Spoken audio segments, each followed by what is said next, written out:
messieurs, bonsoir. Il est 20h sur les antennes de la télé Futur Média. C'est parti pour le sommaire de cette édition avec le point sur la distribution des cartes d'électeurs.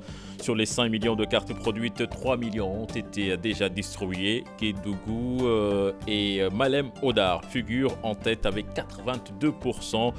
Dakar, la région où l'on retire le moins de cartes, des chiffres avancés par la DAF.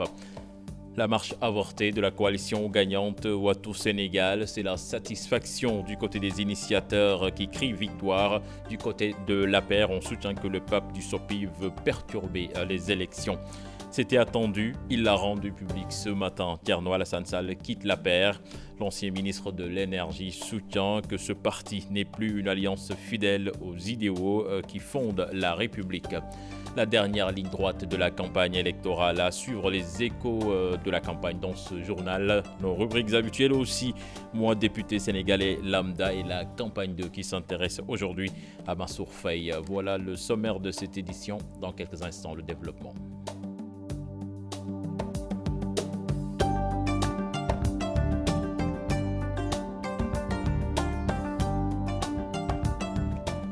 Bienvenue à toutes et à tous. La DAF et la DGE font le point sur la distribution des cartes d'électeurs. Face à la presse, le ministère de l'Intérieur annonce la production de plus de 5 millions de cartes. Plus de 3 millions ont été déjà distribuées. Kédougou, Malem Hodar figure en tête avec un taux de 82%. Dakar est la région où l'on retire le moins de cartes. Compte rendu signé Dissa Prera et Younous Diatta. À 4 jours des élections, Dakar est la dernière des régions dans le retrait des cartes, pas plus de 51%, alors que Kaffrine, Sédhiou et Mbacké affichent des taux de 82 à 83%. Des indications de la DGE qui annonce avoir déjà distribué près de 3 millions de cartes. Au niveau national, nous avons enregistré 3 602 346 cartes retirées. Soit un pourcentage de 70,36% de cartes retirées, équivalent aux 2 tiers. Si la moyenne nationale est de 70,36, on a enregistré des pics au niveau de certaines régions, de certains départements, notamment à Malem Hodar, qui a enregistré 93,28%. Certaines régions sont encore, disons, à la traîne, comme Dakar. Dakar a enregistré un taux moyen de 51,41%. C'est le cas aussi pour Matam, qui est légèrement en hausse. Au regard de la proximité des échéances, le ministère de l'Intérieur met en place une stratégie pour accélérer le rythme des retraits. Les citoyens peuvent retrouver leurs cartes dans les commissions et les préfectures. Et 5 119 270 destinés au niveau national. Alors ces cartes-là sont à la disposition des préfets et des sous-préfets pour la distribution. La distribution se faisait au niveau sous-préfecture et préfecture. Et pour la région de Dakar en particulier, qui abrite à peu près un peu plus du tiers du fichier électoral, il a été décidé depuis la semaine dernière d'éclater les commissions de distribution, donc de rapprocher maintenant les cartes des lieux de vote. Sur plus de 200 000 cartes destinées aux Sénégalais de l'extérieur, le ministère de l'Intérieur n'a pas encore de statistiques sur les retraits. L'autorité a aussi annoncé la poursuite de la confection des cartes, et ce jusqu'à la veille du 30 juillet. Dissa Prera, les précisions à présent du directeur général de l'automatisation du fichier, Ibrahima Diallo, soutient qu'il n'y a aucun risque de double vote pour un citoyen avec 2 cartes d'identité biométriques. Nous l'écoutons toujours au micro de Dissa Prera et Younous Diatta. À ce niveau-là, la réponse est simple. Il a été trouvé effectivement dans le lot des cartes produites des citoyens qui se sont retrouvés avec 2 cartes. Normalement, ces 2 cartes ne devaient pas passer, disons, dans la procédure de tri. Mais ce qu'il faut dire et qui est rassurant, c'est que l'identité qui est sur ces 2 cartes, elle est unique. Ces personnes se sont retrouvées avec 2 cartes, avec juste un numéro de série différent. Parce qu'un opérateur de validation n'a pas été vigilant et a reproduit une deuxième fois la carte. Donc, il n'y a pas, en tout cas, de problème par rapport à cela. Moi, je peux me retrouver avec 10 cartes, mais si c'est la même identité qui est sur ma carte, il n'y a pas de problème. Maintenant, ces 2 cartes n'auraient pas dû se retrouver avec cette personne parce qu'on aurait pu les retirer au moment du tri. Il n'y a pas de risque que cette personne vote 2 fois parce que cette personne, elle est présente une seule fois sur la liste d'émargement. Parce que c'est son identité, le numéro de sa carte et le NIN qui lui est unique. Et cette personne, quand elle vient voter, d'abord il y a l'encre indélébile et enfin il y a le processus à voter. Donc il n'y a pas de risque, hein. Vous pouvez revenir. Même une seule personne qui a une seule carte, s'il était possible de voter plusieurs fois, elle aurait pu venir et voter plusieurs fois. Mais si on a mis l'encre indélébile, si on vous fait signer sur la liste d'émargement, tout ça c'est pour éviter que vous ne reveniez pour voter une deuxième fois. Donc il n'y a aucun risque à mon avis. Nous allons à présent dans la commune de Ngor où le retrait comme la distribution se fait au compte-gouttes. En moyenne, 50 cartes sont distribuées par jour. Les détails avec Fatou Bintou Conté et Thierry Laurent Mendy. Le retrait des cartes biométriques, comme la distribution dans la commune de Ngor, se passe sans heure. Dans cette commission, tous les jours, plus de 25 cartes sont distribuées. Non, il n'y a pas trop de pression, on gère et tout. Au début, c'était difficile, mais maintenant, on n'a pas trop de cartes. Il n'y a pas trop de pression, quoi. Genre 25, 30 maximum, quoi. Les cartes qui restent là, je pense que ces gens n'habitent pas dans le village, oui. Mais pratiquement tous les gens du village? Oui, ils ont récupéré leurs cartes.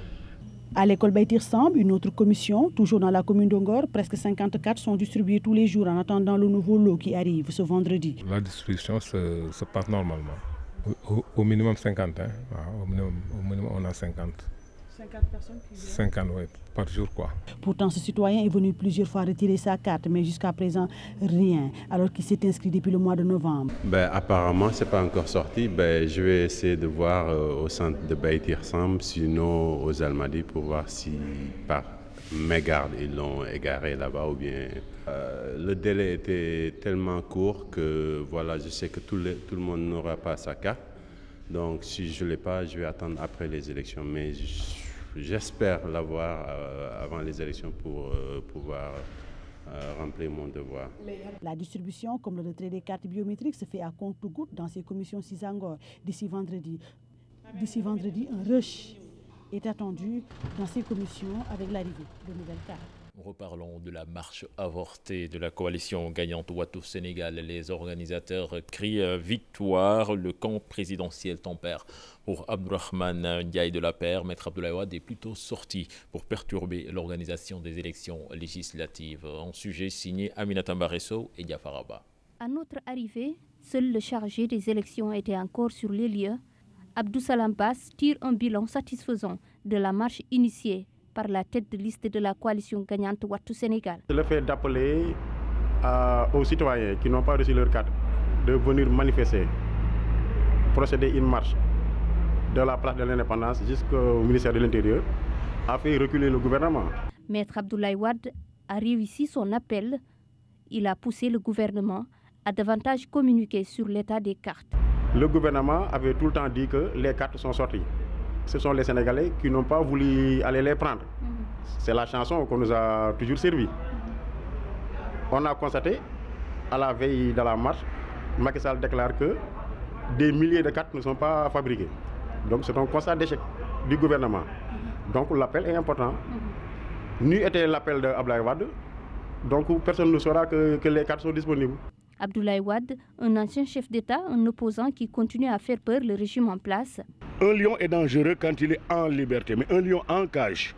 Wade, il est en cage, emprisonné par son âge, emprisonné par son parcours. Il ne peut plus être rien au Sénégal qu'un ancien président. Pourquoi en avoir peur? Nous avons peur, par exemple, aussi qu'il brûle ce pays, oui.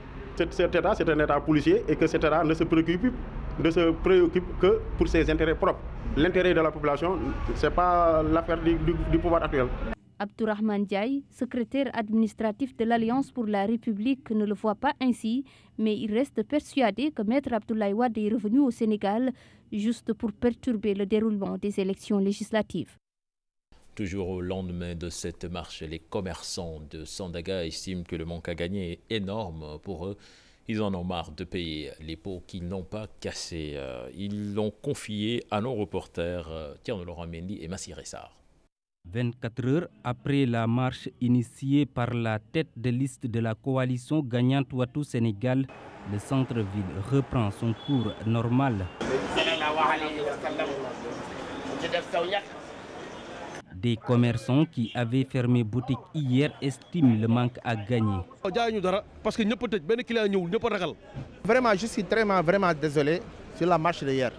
La marche d'hier vraiment nous a vraiment perturbé. On ne pouvait plus travailler. Parce qu'Abdoulaye Wade est venu ici, on ne pouvait plus travailler. Tous les magasins, on n'a pas vendu. Parce qu'à 17h, on a fermé tous les magasins. Tous les magasins sont fermés. Tout. Les gens arrivent pour demander un sac ou bien une chemise. On ne peut pas les vendre.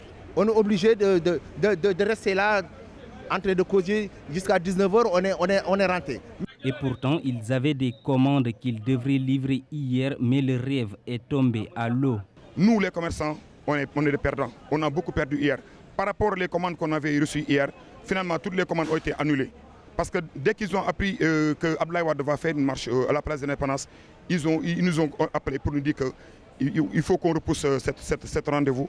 Parce qu'il paraît qu'il y a la police partout dans la ville, il y a des lacrymogènes, donc ce n'est pas sûr de ne pas devenir en ville. On était obligé d'accepter parce qu'aussi on ne peut rien. Le souhait de ces vendeurs est que les politiques arrêtent de manifester en centre-ville. D'aller voir ailleurs, parce qu'on est très fatigué. Oui, d'accord, le Sandaga, c'est le marché le plus populaire. Mais on ne veut pas qu'on nous dérange. Parce qu'on a une famille. Si on ne vend pas, comment on va nourrir notre famille? Voilà, vraiment, je suis désolé. La manifestation interdite de maître Abdoulaye Wade hier a des conséquences négatives pour les commerçants établis en centre-ville qui est toujours sous haute surveillance policière. Je vous l'annonçais dans les titres, Thierno Alassane Sall quitte l'APR. Il a tenu un point de presse pour fustiger l'attitude du secrétaire général. Pour lui, l'APR n'est plus une alliance fidèle aux idéaux qui fondent la République. Je vous propose de l'écouter. Il est interrogé par Seylatir et Gérante Diop.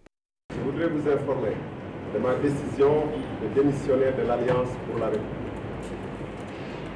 Il est loisible à quiconque de constater que ce parti n'est plus une alliance de femmes et d'hommes d'égale dignité, mais la propriété d'un seul homme qui décide de tout, des supports qui fondent la République et inspirent la démocratie.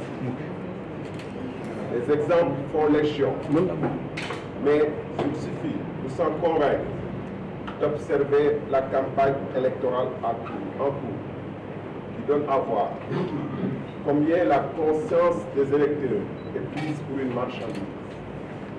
Le débauchage unique de candidats inscrits sur des listes concurrentes, le processus électoral chahuté, l'improvisation semblant être seule aux commandes. Les acquis démocratiques les plus fondamentaux sont remis en cause. Face à de tels périls, la fidélité à nos valeurs de dignité, d'abnégation et d'honnêteté commande une position claire et sans équivoque contre cette entreprise d'affaiblissement de notre démocratie et de nos institutions. C'est sur le socle de ces valeurs que j'entends, ensemble avec des compatriotes fidèles aux mêmes idéaux, poursuivre mon combat politique dans un cadre d'action approprié. Les initiateurs de ce cadre d'action vous donnent rendez-vous dans quelques semaines pour en dire plus. Je vous remercie de votre aimable attention. Les échos de la campagne électorale à présent avec tout d'abord Zahra Iyane Thiam qui a mobilisé les responsables de l'APR pour un meeting dans la commune de Sicap. L'occasion a été choisie pour lancer un appel au travail aux femmes de la commune. Aïssatou Paye et Mardia. La coalition Benno Bokk Yakaar en marche. Mobilisation totale. Zahra Iyane Thiam, en compagnie de l'ancien maire de Sicap Amitié et des responsables de l'APR, ont harangué les femmes de la commune de Sicap à voter Benno Bokk Yakaar. Voter Benno Bokk Yakaar moo ci des ndax nag dañu ne dañu bëgg liggéey am modèle boo xam ne dañu fas yéene tegante loxo. Vous savez ce qu'il vous reste à faire. Votez Benno Bokk Yakaar et aussi travailler dur. Les financements sont disponibles. Certains d'entre vous ont commencé à rembourser et le président Macky Sall va s'investir davantage pour aider les femmes à fournir le matériel dont elles ont besoin pour améliorer le rendement. Il est prêt à financer encore et encore les projets. Donc mettons-nous sérieusement au travail. Le responsable de l'APR des Parcelles Assainies appelle à continuer le combat. Pour lui, la victoire est déjà assurée. Le ministre Amadou Ba vous le dira, la tête de liste de Dakar, qui fait trembler ceux-là qui pensaient et disaient que ce n'est pas possible. Oui, c'est possible avec Amadou Ba. Quant à la tête de liste de la coalition Benno Bokk Yakaar, dans son programme, un terrain de foot offert aux jeunes de Ñaari Tali. maa ngi woon fii ci Ñaari Tali Ñaari Tali mu amoon fa un problème bi jëm ci seen terrain de football. Nous avons un tant soit peu résolu le problème des femmes, mais aussi de la population de Ñaari Tali. Le président Macky Sall a finalement accepté de leur restituer le terrain de football, terrain qui était au centre des préoccupations des ressortissants de cette localité. Le directeur général des impôts et domaines va faire tout ce qui est possible pour que les habitants de Ñaari Tali rentrent en possession de leurs biens. Le maire de Yoff, Abdoulaye Diouf Sarr, se joint à l'équipe à 20h, direction Parcelles Assainies, pour un autre meeting. Aïssatou Paye, la tête de liste nationale de la coalition Yessal, était en tournée dans le département de Pikine. Selon Modou Diagne Fada, le ministre de l'Intérieur doit présenter des excuses publiques au peuple sénégalais et convoquer une rencontre dardard avec l'opposition. Modou Diagne Fada que je propose d'écouter au micro de Salif Sow et Asmalik Diop. Inacceptable. C'est une proposition qui viole le code électoral, qui viole la loi électorale. Et pourtant, le gouvernement avait été averti. Averti sur le fait qu'il n'avait pas le temps de confectionner les cartes d'identité biométriques et de les distribuer à temps. Mais le gouvernement a été têtu, il s'est lancé dans cette opération et aujourd'hui la cacophonie règne. Nous ne savons pas comment nous allons faire pour sortir de cette situation. Parce qu'encore une fois, il faut organiser un scrutin démocratique, un scrutin transparent pour éviter des lendemains électoraux perturbés. Il faut respecter le calendrier républicain. Le gouvernement est mis devant ses responsabilités. Le ministre de l'Intérieur, au moins, doit présenter des excuses publiques aux populations sénégalaises, aux acteurs politiques et doit, le plus rapidement possible, d'ici demain ou après-demain, convoquer des concertations avec toute la classe politique pour aborder la question et essayer de voir est-ce qu'un consensus est possible pour une organisation dans la sérénité, dans le calme, dans la tranquillité des élections législatives du 30 juillet 2017. Abou Abel Thiam, de son côté, était à Tivaouane Diacksha, où il était en caravane dans l'après-midi d'hier. Le responsable apériste a saisi l'occasion pour inviter ses frères de parti du département à mutualiser leurs forces. Nous l'écoutons toujours au micro de Salif Sow et Asmalik Diop. Le message que je lance à l'endroit des responsables et des militants, mais aussi au-delà de ces responsables militants, à toutes les populations de Pikine, du département de Pikine, c'est de s'unir autour d'une liste, la liste proposée par le président Macky Sall. L'enjeu est simple, il est très clair. Il s'agit de doter au président de la République Macky Sall une majorité parlementaire pour lui permettre de mener à bien ses projets. Ces projets qui ont permis à cette banlieue de sortir de l'eau, de sortir de l'obscurité, d'avoir des salariés, d'avoir des financements pour les femmes, de diminution du coût du loyer. Ce sont ces projets-là qui doivent être menés à bien et il n'y a pas quelque chose de plus important pour nos populations. La tête de liste de la convergence patriotique Kaddu Askan Wi, lui, était à Ziguinchor. Abdoulaye Baldé n'a pas eu de temps d'observation car c'est à peine sa caravane nationale est arrivée à Ziguinchor qu'il a commencé à répondre à ses adversaires tête de liste nationale qui l'ont attaqué sur place. Au même moment, la commune de Kartiak, son principal fief dans le département de Bignona, est investi par plusieurs responsables de la coalition Benno Bokk Yakaar. Les détails avec Boubacar Diassi et Lamine Magnan. Dès qu'il a mis les pieds dans la commune dont il est le maire, la tête de liste nationale de la coalition Convergence patriotique Kaddu Askan Wi, Abdoulaye Baldé, axe son discours sur le quotidien des Ziguinchorois. Je veux répondre à ceux qui sont venus vous dire que Ziguinchor est une ville sale. Si Ziguinchor est sale, ce n'est pas par notre faute. Nous avons bien un service de ramassage des ordures. C'est parce que la décharge avait été fermée. Et quand je l'ai appris, je suis revenu rapidement à Ziguinchor. J'ai été à Niassia rencontrer le sous-préfet, puis nous l'avons ouverte. Et depuis lors, le service de ramassage des ordures fonctionne normalement. Et ceux qui utilisent cela comme des arguments de campagne sont de petits esprits. Ils ne savent pas comment fonctionnent les choses. Le service, ce n'est pas une compétence transférée.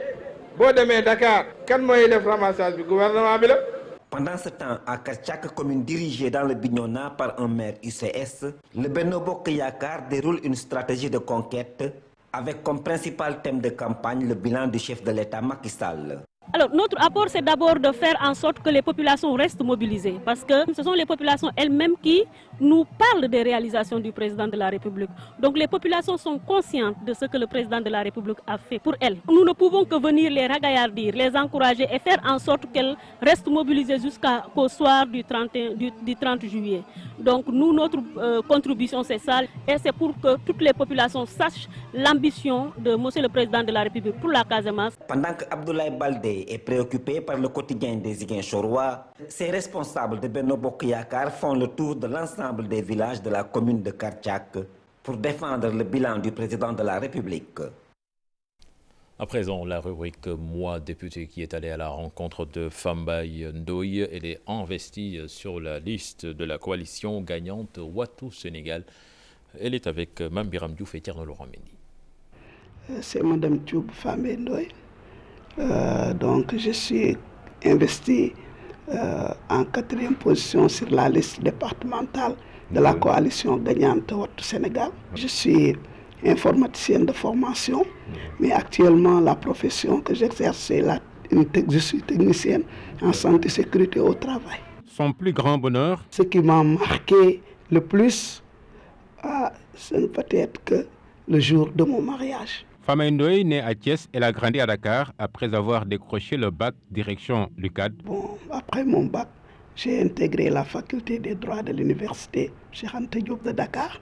Mais pour des raisons de santé, j'ai arrêté mes études en 2e année de droit pour intégrer ensuite l'école polytechnique de Thiès pour une formation en secrétariat bureautique. Après cela, avec des stages qui ne finissaient pas, j'ai fini par opter pour autre formation avec la ville de Dakar comme assistante préscolaire.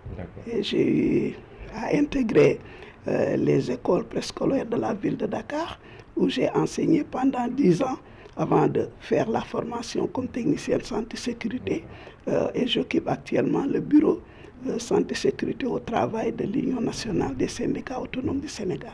Sa mère pionnière dans la longue marche du PDS, dit-elle, Fambaye Ndoye qui a suivi ses pas, reste déterminée dans son combat. Parce que je suis consciente que seule la politique peut faire bouger les choses. En fait, il faut s'impliquer dans les affaires de sa cité. Sinon, on est complice de tout ce qu'il y aura comme dérive ou mal gestion. Une assemblée au service du peuple, c'est la mission noble qu'elle s'est assignée. L'assemblée, c'est plutôt un cabinet politique, le prolongement du pouvoir exécutif. Parce que tout ce que veut le président de la République passe à l'Assemblée nationale. Donc nous voulons changer cette donne-là. Fambaye Ndoye, mariée, mère de 4 enfants, déteste la malhonnêteté. À présent, la campagne de décentraliser aujourd'hui dans le nord du pays. Nous nous intéressons à la tête de liste départementale de la coalition Benno Bokk Yakaar de Saint-Louis, Mansour Faye, décrit par ses proches comme un homme engagé qui sait prendre la bonne décision. Deux de ses proches rassurent qu'il est toujours à l'écoute de son équipe. Ousseynou Diop, Habib Seck pour plus de détails. Ndiolo Fène est le fief de la tête de liste départementale de la coalition Benno Bokk Yakaar à Saint-Louis. Mansour Faye est pour ses proches un homme très dynamique et engagé. C'est un homme pieux et il dit toujours la vérité. Mansour Faye, si je vous dis ses qualités, je peux commencer ses qualités du matin au soir parce que c'est un homme efficace. Le leader de la coalition au niveau local a aussi des atouts personnels. Ses atouts, c'est son caractère. Je pense que son plus grand atout, c'est son caractère, c'est-à-dire le fait d'être simple, le fait d'être humble. Mais son plus grand atout, c'est le fait de savoir écouter. Il sait écouter. Il sait écouter, il sait comprendre, il sait prendre des décisions après concertation. Et pour la campagne en cours, ses amis veulent qu'il soit toujours plus proche de la population. Il sait ce qu'il fait et il mène sa campagne comme cela se doit. Mais je lui dis toujours de dire la vérité aux gens. Un homme qui s'énerve, mais dans des cas exceptionnels. Rarement, je ne peux pas dire jamais, mais quand même très rarement. Vous ne pouvez pas imaginer Mansour Faye s'énerver. Il est souvent en colère quand il le faut, mais c'est très rare. Pour les proches du responsable de la coalition Benno Bokk Yakaar, l'homme est un véritable combattant et passe tout son temps sur le terrain. Sa campagne, c'est souvent, c'est pas à des heures fixes, mais c'est souvent moyennement vers 2h du matin, 3h du matin. Et il nous est arrivé d'aller jusqu'à 4h du matin. Je pense que là, c'est son caractère. Et pas mal de gens demandent, bon, qu'est-ce qu'il fait, qu'est-ce qu'il boit, qu'est-ce qu'il mange. Les deux proches de Mansour Faye lui demandent de défendre une fois à l'Assemblée nationale les intérêts de Saint-Louis et à se battre pour que la vieille ville bénéficie considérablement de l'exploitation du pétrole et du gaz prévu en 2021. Sénégalais lambda et campagne électorale. La parole est donnée aujourd'hui aux maçons, ces ouvriers du bâtiment disent être oubliés dans l'octroi de certains marchés, même pour avoir certains dossiers au niveau des impôts et domaines. Pour eux, ils affirment que c'est la croix et la bannière aux députés de la 13e législature. Ils ont bon espoir. Maïmouna Ndiaye, Ibou Cissé. Après une journée bien remplie, l'on peut parler maintenant de la campagne pour les législatives. Le maçon est bien dans son élément. Il porte les revendications de tous les ouvriers du bâtiment. Nous rencontrons d'énormes difficultés. Nous aimerions vraiment être représentés dignement à l'Assemblée nationale. Il est temps que les élus du peuple nous considèrent davantage.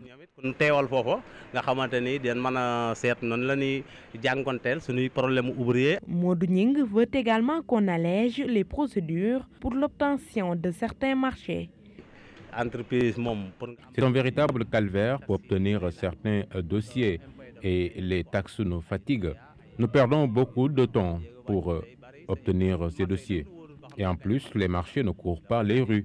Il faut être vraiment réseauté pour ça.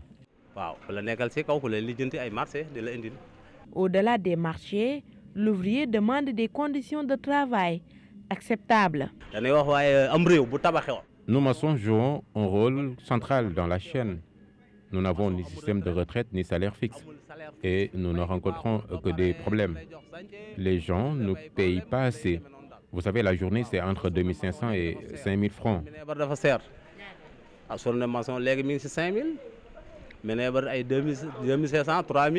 L'appel est donc lancé aux futurs parlementaires.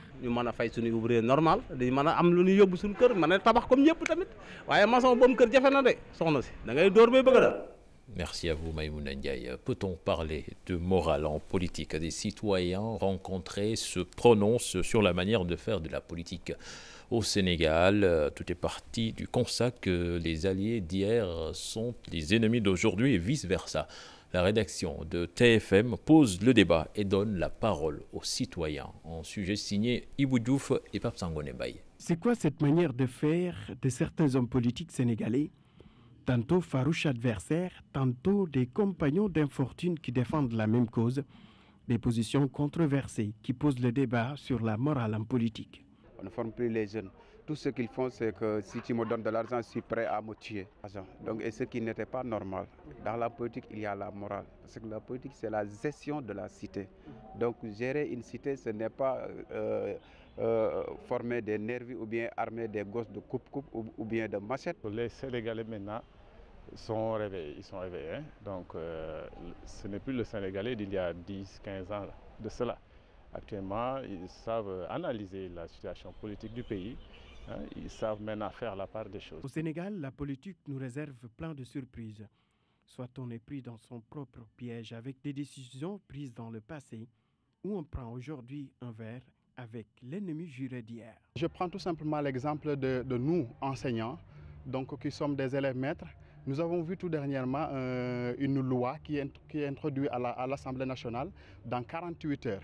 Alors qu'il y a un problème qui demande que la signature d'un décret qui dort dans les tiroirs du président de la République depuis 4 ans. Donc ça, je prends cet exemple-là comme témoin pour dire tout simplement que les hommes politiques ne sont là que pour leurs propres intérêts.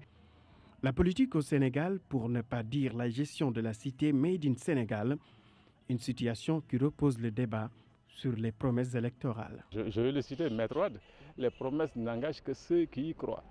Donc nous, on s'est analysé, on est des citoyens, donc le moment venu, on saura quoi faire quand même.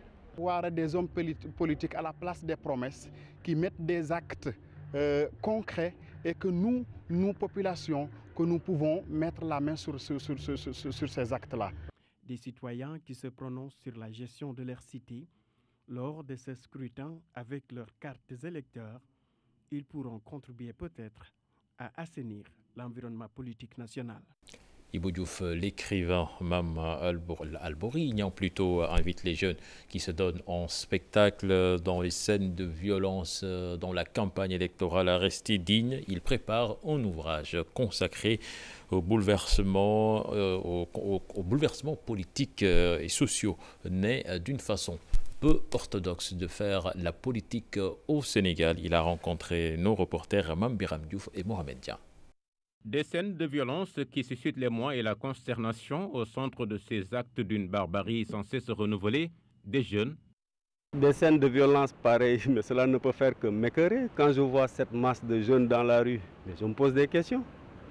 Je me pose des questions. Ces jeunes devraient être soit à l'université, à l'école, dans le milieu du travail. Tantôt, ils sont embarqués dans des caravanes, tantôt ils se greffent à la foule, semant la violence et la terreur. Grande donc est la responsabilité de leurs parents, dont le rôle est de les encadrer et les accompagner. Pourquoi accepter de mourir à la place de quelqu'un qui est caché derrière des vitres teintées? Les enfants sont à la maison en train de suivre la télé, la scène. C'est une question d'éducation. C'est l'éducation qui est à la base. La pauvreté, tout ça sont des effets secondaires. Aux hommes politiques, Alborignan, dont le manuscrit de son roman « Mon mari, c'est politicien » apparaître bientôt, fait cet invite de ne pas rester inerte. Ce sont des gens qui comprennent. Maintenant, ils font leur jeu. C'est aux autres de comprendre et de ne pas se laisser entraîner dans certaines choses.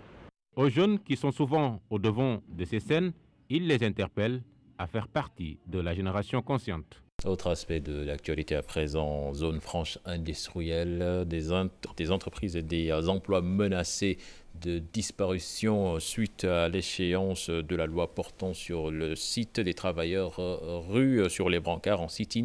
Ils ont fait part de leur inquiétude. Je propose d'écouter l'un d'eux. Il s'appelle Abdoul Aziz Sam, interrogé par Ousseynou Thiam et Bira Diagne.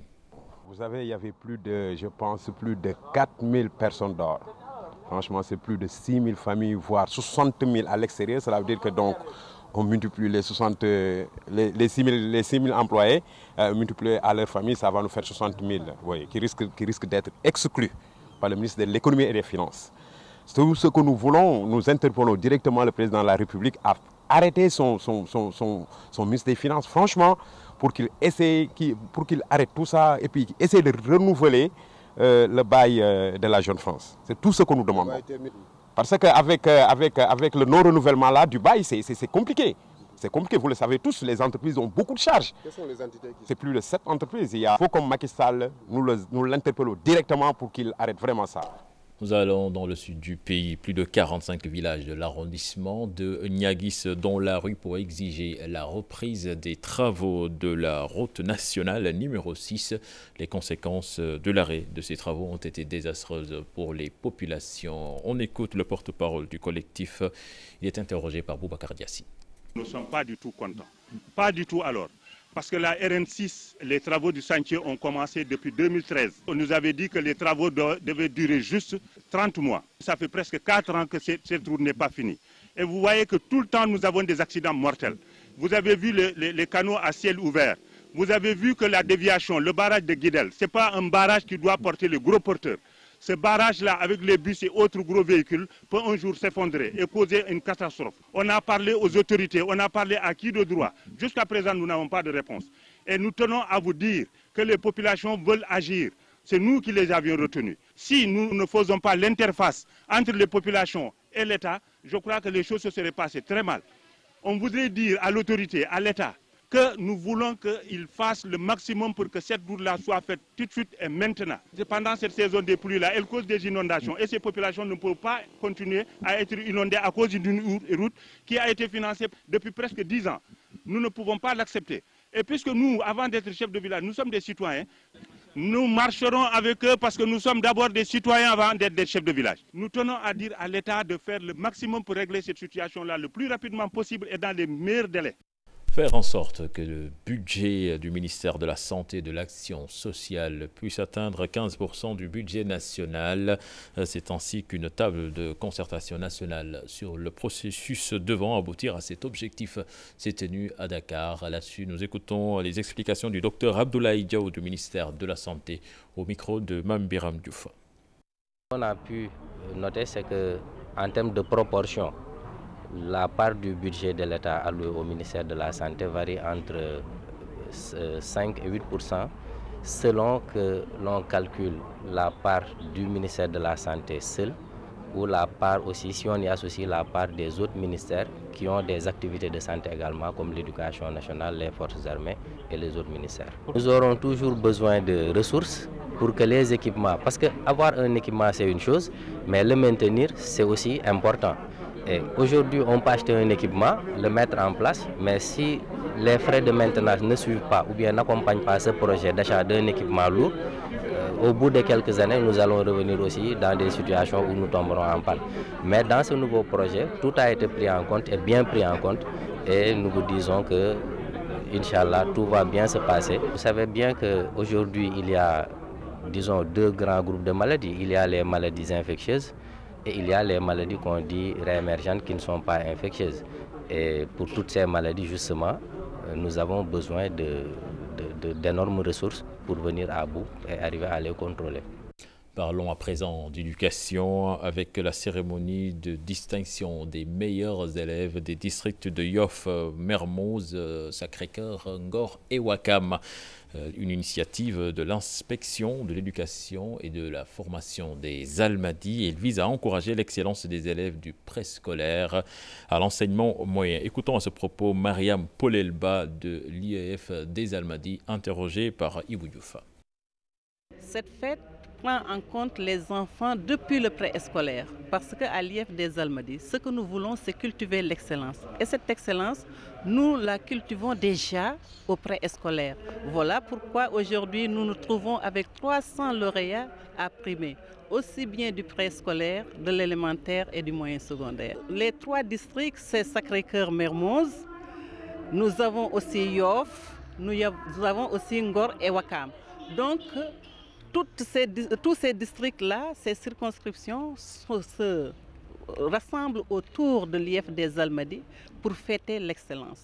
C'était le dernier élément de ce 20h. Prochain rendez-vous pour l'information, ce sera à 0h avec le tout en images. Mais tout à l'heure, vous avez rendez-vous avec Papa Ndiaye dans son émission Faram Faké. Excellente suite de programme en compagnie de la Télé Futur Média. Au revoir.